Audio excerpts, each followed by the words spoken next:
बाबा जी की प्यारी साथ संगत जी राधा स्वामी जी। संगत जी, पिछले कुछ दिनों में बाबा जी कनाडा में थे और वहाँ की संगत को दर्शन दिए, सत्संग किया और उनके साथ सवाल जवाब भी किए। अब कनाडा की संगत को निहाल करने के बाद बाबा जी यूएस से पहुँच गए हैं।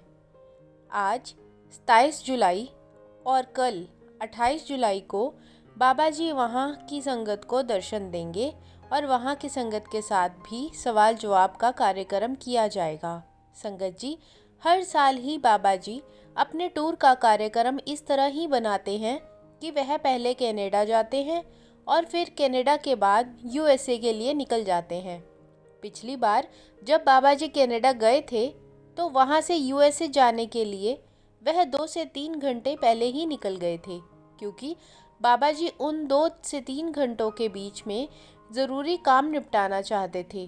संगत जी, बाबा जी जब भी किसी देश या किसी शहर में जाते हैं तो वहाँ सत्संग करने, दर्शन देने या सवाल जवाब के अलावा भी बाबा जी को बहुत काम होते हैं।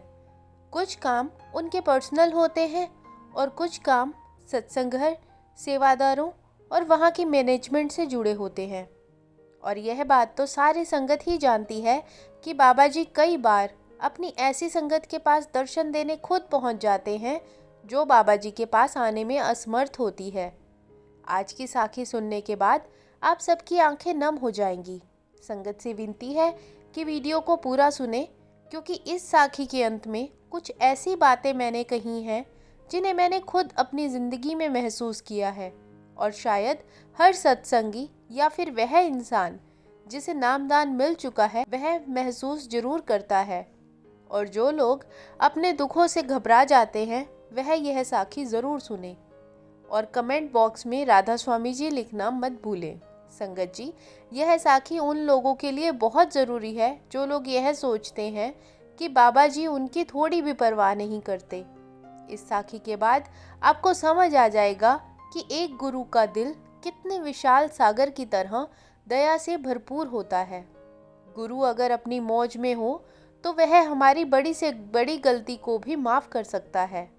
संगत जी, एक बार बाबा जी एयरपोर्ट जा रहे थे, तब उन्होंने अपने ड्राइवर से कहा कि गाड़ी को दूसरे रास्ते से ले जाया जाए और ड्राइवर ने बाबा जी के हुक्म को मानते हुए गाड़ी को उसी रास्ते पर मोड़ लिया जहाँ से बाबा जी ने कहा था।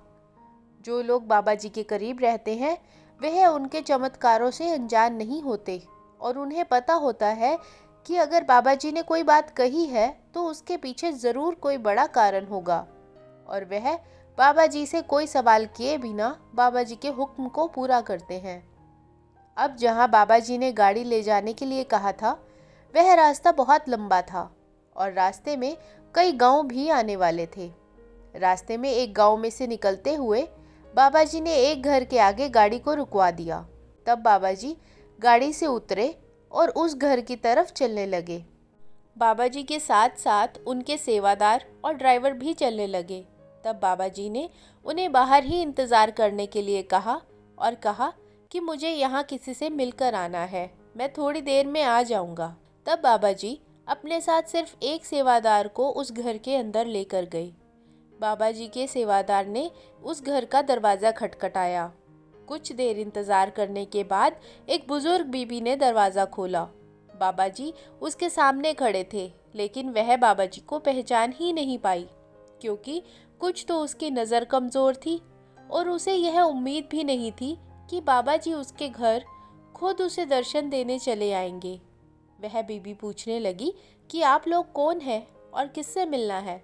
तब बाबा जी ने कहा कि हम आपके पति से मिलने आए हैं और उनका हालचाल जानने आए हैं। हमें पता लगा कि वह काफ़ी लंबे समय से बीमार हैं।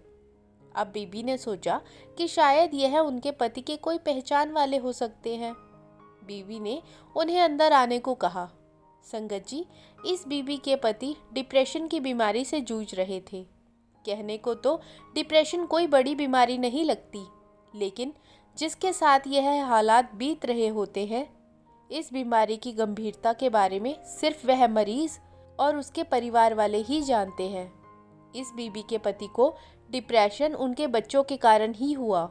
इनके 2 बच्चे थे और वह दोनों ही इन्हें इनके बुढ़ापे में अकेले छोड़कर चले गए। बच्चों से अलग होने का सदमा उनके पति सहन नहीं कर पा रहे थे।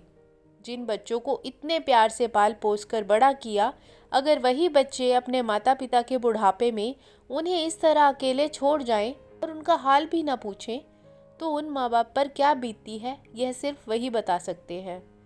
जब उनके बच्चे उनके पास रहते थे, तब यह दोनों पति पत्नी बहुत ज़्यादा भजन सिमरन किया करते थे। लेकिन जब से उनके बच्चे दूर हुए, तो घर की परेशानियों के कारण इनका भजन सिमरन भी छूट गया था। अब बीबी बाबा जी और सेवादार को अपने पति के पास लेकर गई। उस वक्त उनके पति बिस्तर पर लेटे हुए थे और उनके पति ने बाबा जी को देखते ही पहचान लिया कि सामने बाबा जी खड़े हैं, और वह झट से खड़े हुए और बाबा जी के आगे हाथ जोड़कर फूट फूट कर रो पड़े। बाबा जी ने उस बीबी के पति को हौसला दिया।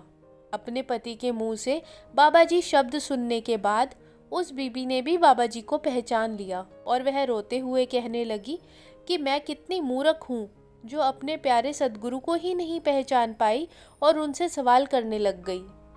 अब बीबी ने बाबा जी से माफ़ी मांगी। बीबी के पति ने कहा कि मैं सपने में भी नहीं सोच सकता था कि मेरे प्यारे बाबा जी खुद चलकर मुझे दर्शन देने आएंगे। बाबा जी ने कहा कि इस बार आप सत्संग घर में नहीं आए, तो मैंने सोचा क्यों ना मैं खुद ही आपके पास आ जाऊं। इसके बाद उस बीबी के पति बहुत रोए और कहने लगे कि बाबा जी, आपका शुक्र है जो मुझ जैसे को आप दर्शन देने उसके पास ही पहुंच गए।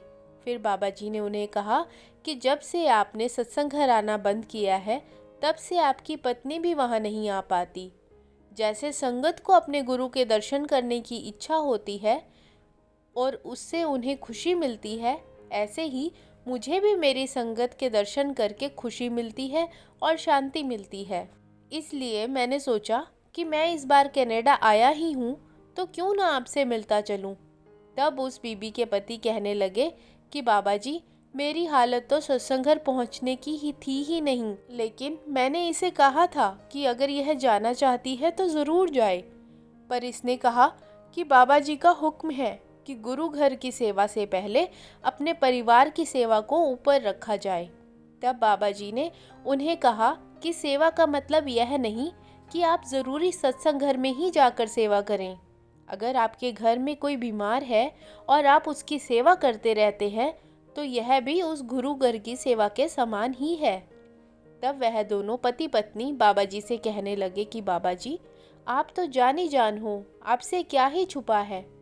हम अपनी जवानी के वक्त से अब तक सत्संग घर नियमित जाते रहे, वहाँ सेवा भी की और नाम सिमरन भी किया, लेकिन अब उम्र के इस मोड़ पर हमारे बच्चे हमें अकेले छोड़कर चले गए।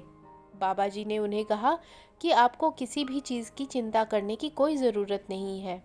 हमारी ज़िंदगी में जो कुछ भी अच्छा या बुरा हो रहा है, वह सिर्फ और सिर्फ हमारे कर्मों का ही खेल है, और कर्मों का हिसाब किताब तो हर हाल में ही देना पड़ेगा। अगर वह मालिक ऐसे थोड़े दुख देकर हमारे कर्मों का हिसाब किताब यहीं निपटा रहा है, तो हमें उस मालिक को शुक्र अदा करना चाहिए, ना कि उनसे शिकायत करनी चाहिए। जितनी जल्दी इस दुनिया से हमारे कर्मों का हिसाब किताब खत्म होगा, उतनी ही जल्दी हम 84 के जेल खाने से आज़ाद हो जाएंगे। अगर आपने एक अच्छा जीवन बिताया, आप एक अच्छे इंसान बन के रहे, नाम सिमरन किया, लोगों की सेवा करी, लेकिन फिर भी आपके ऊपर अगर कोई दुख आया है, तो आपको उसमें भी उस मालिक का शुक्र ही करना है, क्योंकि वह मालिक आपको कम दुख देकर आपके कर्मों का हिसाब खत्म करके आपको अपने साथ सचखंड ले जाना चाहता है। हमें अपने हर दुख और हर सुख को उस मालिक की मर्जी समझकर उस मालिक का शुक्र अदा करते रहना चाहिए। सब कुछ उसी पर छोड़ देना चाहिए। जो रूहें भजन सिमरन करती हैं, उनके तो कर्मों का हिसाब किताब मालिक और ज़्यादा आसानी से करवा देता है। उस मालिक पर भरोसा रखिए और यह याद रखिए कि जितने भी रिश्ते इस दुनिया में आपके बने हैं, वह सब सिर्फ झूठ हैं। किसी ने आपका साथ नहीं देना, आपका साथ सिर्फ आपके कर्म और वह मालिक ही देगा। झूठे रिश्तों के पीछे आप उस मालिक के साथ का सच्चा रिश्ता तोड़कर बैठ गए हो। भजन सिमरन आपने बिल्कुल बंद कर दिया है। मालिक के साथ उस सच्चे रिश्ते को निभाइए और भजन सिमरन अपना पूरा कीजिए। संगत जी, उस बीबी और उनके पति के हालात ऐसे थे कि उन्हें सच्चाई समझाने की बहुत ज़रूरत थी। इसलिए बाबा जी वहाँ गए और बाबा जी ने जो उन्हें समझाया वह उन्हें समझ भी आया। और उन्होंने बाबा जी से वादा किया कि अब हम झूठे रिश्तों के पीछे नहीं रोएंगे और अपना भजन सिमरन पूरा करेंगे। इसके बाद फिर बाबा जी वहाँ से निकल गए और एयरपोर्ट चले गए। संगत जी, अपनी रूहों की संभाल करने के लिए बाबा जी को जो करना पड़े वह करते हैं। वह अपने संगत के साथ हमेशा हैं। हमें अपने मन में कभी भी यह नहीं लाना कि बाबा जी ना ही हमारी सुन रहे हैं और ना ही उन्हें हमारी परवाह है। अगर बाबा जी को हमारी परवाह नहीं है तो फिर दुनिया का कोई भी रिश्ता हमारी परवाह नहीं कर सकता। जिंदगी का सच सिर्फ हमारा सतगुरु है, बाकी सब रिश्ते झूठ हैं। हो सकता है किसी घर में कोई परेशानी चल रही हो, कोई बीमार हो, लेकिन इन हालातों में हमें बाबा जी को जिम्मेदार ठहराने की जगह या उनसे लड़ने की जगह भजन सिमरन पर ध्यान देना है। क्योंकि जो भी परेशानियां जहां भी चल रही हैं या जिसके साथ भी चल रही हैं, उसका कारण उसके अपने कर्म हैं। बाबा जी तो खुद ही हमें इन कर्मों के जाल से बाहर निकालना चाहते हैं। संगत जी, जिन लोगों को नाम मिल चुका है उन्होंने ध्यान दिया ही होगा कि नामदान मिलने के बाद से उनकी ज़िंदगी में दुख और कष्ट की शुरुआत ज़रूर हुई होगी, क्योंकि वह मालिक नामदान देकर हमारी जिम्मेदारी अपने ऊपर ले लेता है और वह हमें इसी जन्म में कर्मों का हिसाब किताब पूरा करवाकर अपने साथ सचखंड ले जाना चाहते हैं। इसलिए हमें उन दुखों को भी उस मालिक का आशीर्वाद समझकर पूरे विश्वास के साथ भजन सिमरन करते हुए अपनी ज़िंदगी को जीना चाहिए। साथ संगत जी, आज की साखी आपको अच्छी लगी हो तो कमेंट बॉक्स में ज़रूर बताइएगा। वीडियो को लाइक, शेयर और चैनल को सब्सक्राइब करना मत भूलिएगा। राधा स्वामी जी।